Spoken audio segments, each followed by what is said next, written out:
Stay tuned for this important tip. From our garden to yours.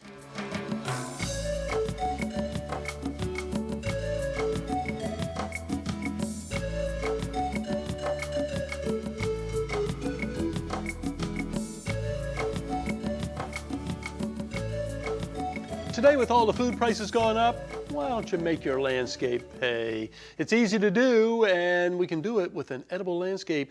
Jennifer Ramos is with us today, and she's going to tell us all about it. You know, if you get tired of paying all the food prices, can you do it in your own landscape? I mean, can you grow the things? Sure, Tom. It's so easy to get started in your own landscape. Most people, they go out there and they fertilize and they water their landscape anyway, so why not get a return on your investment? Yeah, why not grow some things that you can eat and get a harvest from? Exactly. Yeah, why don't we start off with a few of the things you brought? You brought lots of material here. How about this little plant here? And a lot of people will not know what that is. This is a plant called the Jaboticaba tree. I know. This is a very small specimen, but it is a fruit tree. It is not native, so you do have to be careful and protect it if we get times of cold temperatures. Yeah, it produces a little grape-like fruit right along Yes. the trunk. Has what they call cauliflower, which is really neat. Right next to it, you have another one there. This is your loquat, and these are great in the landscape. They're ornamental, they're beautiful trees, and the fruit is edible. I know, look at that nice little orange fruit there. It's got a big seed inside of it. Yes. And if you can, let me give people a little hint. If you can, you go through and you get a variety, a name variety, so you know what the fruit's going to taste like. It's just so neat. Is it hard to work these into the landscape? What do you do? It's really not hard to work them into the landscape. They're ornamental just like any other plant, except at certain times of the year they produce a fruit or a vegetable or herb matter for you.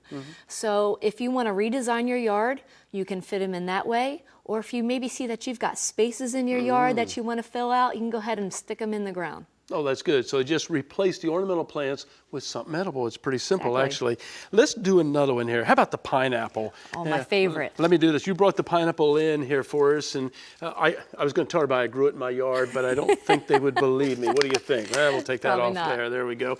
And here's the way I like to do it. I know there's many ways. I know you were talking about cutting it off at the top. I like to take it just like this. Grab it there, and all you do is just Well, twist that's it easy off. for you to do. I know. The reason she had me do it, she said, maybe you're a little tougher can do it.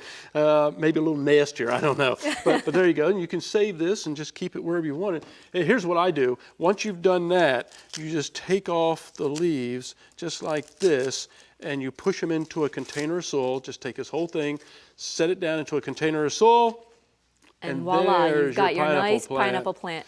I, in fact, stick them right into my landscape. And I've got a little section, and it looks like almost a cactus garden because of the way they look. And I just get pineapples from them, and I keep replacing them. Isn't that neat to have your fresh pineapple? Nothing better than a fresh pineapple. You know how to tell when the pineapple's ripe? Yeah. How? Watch for the raccoons to come in and eat it for you. That's the way you do it. You have some other things over here. What do you got? I do. We have a sweet potato here.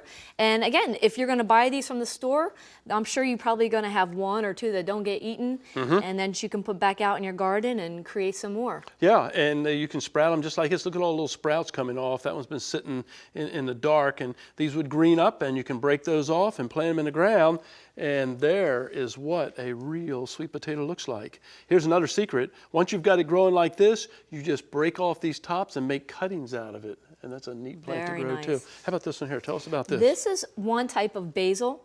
This basil is very fragrant, it's very aromatic, and it's used in cooking. There are many different varieties of basil, and this can be in your garden, it can be near your house, it can be in the landscape, anywhere. So it's very versatile. I love to take basil and just rub the leaves. I love to do that with all the herbs that we have here. It's just really so neat. Now down here you have a pineapple guava. Yes. You'd be surprised. There are a lot of native plants that produce food, not just for the animals and the wildlife, but for us as well. Even oak trees give nuts and acorns that we can consume. They're edible, and here's number one that you should be planting. If you don't have one of these, you are not in the gardening business if you have room. It's just a citrus tree. I mean, everybody can plant a citrus out into the landscape and enjoy the fruits. And we had juice from our citrus trees this year for about 3 or 4 months. I'm going to give you a couple others because you can't reach them over here. Okay. We've got some pepper plants here. and some tomato plants. And these get bushy and full and look very nice.